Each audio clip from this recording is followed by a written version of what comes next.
Midimalovre. Queen of Nzema land, ye betionela. My jolly, woman be elabelli, la me do my care. I journey said di. I journey angba said di. Boni mpana eli bling. E didemon was rezo. Ele dehre wademon was rezo. Na wa ma ewe mori caretaker anze kesi beka boy gardien watchman ye mu obaziewa wan ye mle kan joka Rosin Jackson one ejamana ze mo be frɛ ano jela very watchman but wo mo blengbini mo re wo dehre mo de wazrezo ni awiemo emo onazrela yimo yo bazie edomo e blengbini la cheche esheti nzema lengbini makama grebeke enne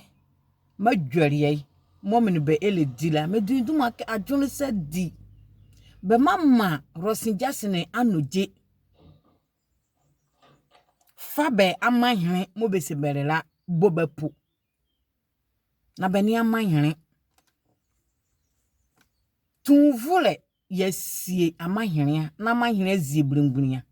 moti sebeli ngbuni be wonzama azre ne azo se tunvule biala ete sieri amahene a ani amahene biala ne tumi biala wo blengbuni anzo wonzama azre ne azo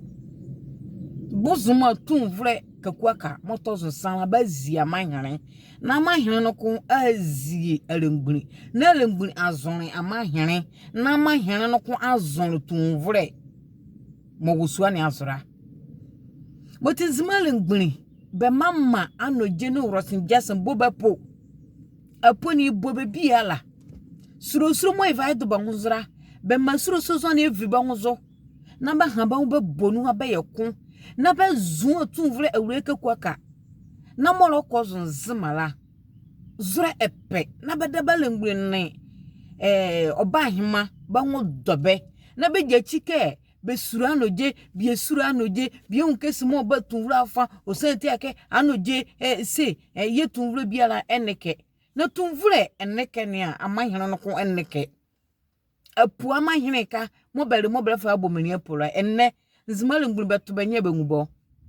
nwani yo sori blengbuni wonzema azre ne aso na dwoka dwe na amahene bi ayi onwunu anu kreke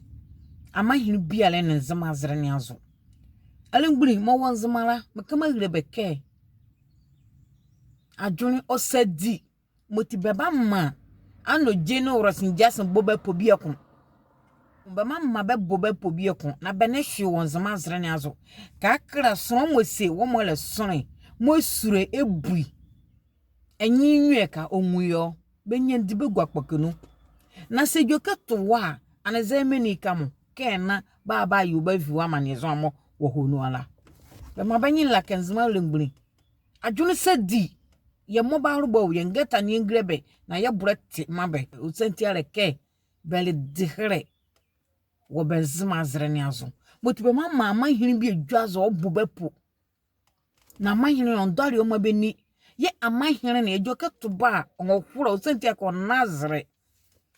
sebelazra bese mo lazre la yimo ye beni di adwaria onam ke be nazre la tikakra be guakra ne takradi bangwanzama ba breba nzema be ban nozo na se eniamo anu nzo na de mo akudede jatwo mo an egua na se dwoka tubia ke na do mo an wanwu ke dwoka do oboane sona zehe menize beri benzi ke ba mahene arebe mo be de mu abe nazrela ye beri benzi a semani blengbuni muletie mra dienwu fi zo ha menimo aseno na be ne hwe minishi bene hwe esheti fo dan la bo tunvre awureka kwa kamoto sana ede ni anwa na obua olienzma ne oziazi yempo ho yekure beboe osenti ala ke be de bedegre azrezo na nge teme ye yele nwu izela nye jima umbebuke wonzma azrezo zaha meni mobile didinro bere dehra ma be de bazrezo ba vanzema banya ba ho na be mo bere be dehra be de bazre la akiba mo ewani ehu ba tunvre ureke kwa ka moto zonsana igai ma sonku bia wanzema zre na azo motu wo momo ele dehra la yedike nwuke wo tunvre no mo priori azre ne ele dehra wozura yimmo yo ba hura ya hu ya riewo yimmo yo ba hura ya pepe ya riewa leti benni adwune eya yekun na be rie nzema ne be ziazi bulungbulu leti eme ye dinya ne don ya ye mabe ke be de mu ba zrezo no kwa ke be nwure kirebe ye dinya ne don ye mabe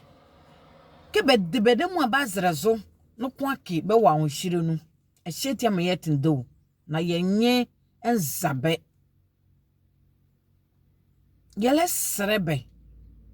kakra meni donia ye be dininyani biabo mo bele tumba bite tunvre eureka kwa kamoto zonsa zohani amle sere meni no kumo bete tiri obura ke nyamre ma be diobu na be shube bite nya na nya no le be wadwon kpale olenzimani an wadwon kpale ke na nzimani eri duma kpale na zuru meni angwa won shire no ehyetie ye tunvre eureka kwa ka moto zonsa egawo boti be dininyani biabo na be ne yekun na sonku biala hunde edima mbra ye wonzima zre ne azoro odike blengulu biala nya de wo no odike amahene biala nya de wo na dizuati yakbedi bede mo ba zrezo makbele kwa hon shire no a simali blengulu mo letiemla atunu sedi dwono nwre na mama anoje ne rosin jasen boba apu na benne azre beli keteka beli watchman kakra beto benya benube ejoka to ba zan menimo bebao bebiza ba won blengulu bi kakra amletendela endokpoke no konne kamavre blengulu bi kakra amletendela wa maninu onne kamavre wo kamavre ni mala wan anoja na wrasinjasin sibenwu adwone sadi angba muti yele serebe be dwono nwre na bedamo be sebo ngode tunvre awreka kwaka ejoka bura na be diobo na nyane odwono ba won odiba won nyane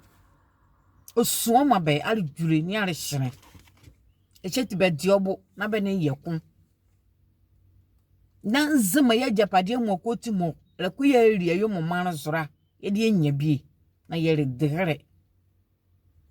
mo dai ngo awon hire no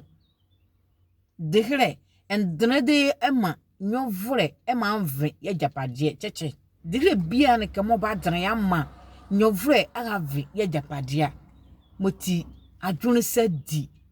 benetunvre eyekun na be pre be rie ya japade mo brefe ba ho eyo mo man zura mrada ne male mo wonzima zre ne azura be hamba won na meke dwuke ye bava ya boso ya bo ne ya hu ya zo yetunvre awreka kwaka motozon san anzi na ye rie nzima ne ya ziazi mama baka ka be suru anoje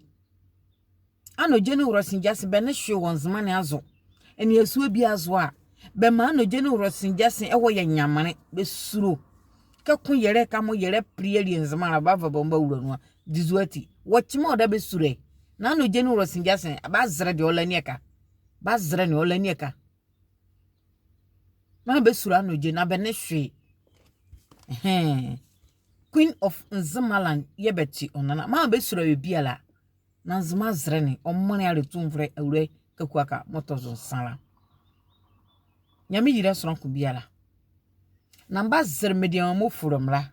ke senie mi program na eto subscribe ra eto yele hwe be bomodane be subscribe be mam na ejuma omre yela ohura ohonyuno me da sonko biala se nyame yira sonko biala no do ngwanu no Queen of Nzemaland mehrabe